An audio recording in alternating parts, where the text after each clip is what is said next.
Assalamualaikum warahmatullahi wabarakatuh. Perkenalkan, nama saya Azelino Bestadi, NIM 19059141. Pada video kali ini saya akan membacakan resume dari komunikasi bisnis. Pengertian komunikasi bisnis. Komunikasi bisnis merupakan salah satu hal yang penting dalam menjalankan suatu bisnis. Komunikasi ini bisa diartikan sebagai suatu komunikasi yang dilakukan secara verbal maupun non-verbal, di mana dalam komunikasi ini berisi pendapat, ide, gagasan, maupun informasi.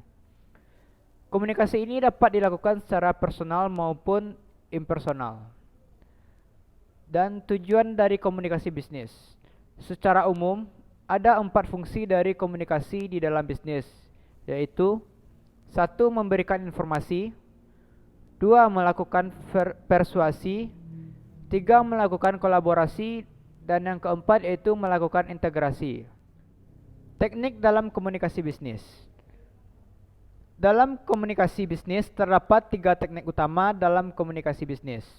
Perpaduan dari ketiga teknik tersebut akan membuat setiap orang dapat menangkap dan memahami pesan yang akan disampaikan dengan jelas. Yang pertama yaitu teknik komunikasi verbal. Teknik ini digunakan untuk mendiskusikan sebuah gagasan atau ide, mengekspresikan opini, menjawab pesan, dan pendengar yang baik. Berikut ini beberapa kegiatan yang membutuhkan komunikasi secara verbal. Yang pertama rapat, 2 telepon resmi, ketiga meeting proyek, dan yang keempat presentasi. Yang kedua, teknik komunikasi nonverbal. Berkomunikasi menggunakan bahasa tubuh termasuk gerakan, gestur, dan postur, dan kontak mata merupakan hal penting dalam aspek komunikasi nonverbal. Kontak mata menunjukkan apakah kamu tertarik dengan apa yang dibicarakan dan didengarkan. Tetapi menjaga durasi selama kontak mata, karena jika terlalu lama bisa menimbulkan arti agresivitas. Yang ketiga yaitu komunikasi tertulis. Hal-hal yang harus dipertimbangkan ketika berkomunikasi secara tertulis. Pertama, audiens. Yang kedua, formalitas. Dan yang ketiga, gaya. Jenis-jenis komunikasi bisnis. 1. Komunikasi internal, yaitu komunikasi bisnis yang sifatnya internal atau dilakukan oleh orang internal perusahaan. Komunikasi ini hanya terjadi di sebuah lembaga organisasi dan perusahaan.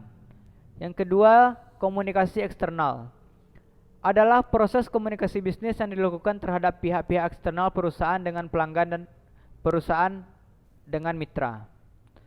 Yang ketiga yaitu komunikasi vertikal.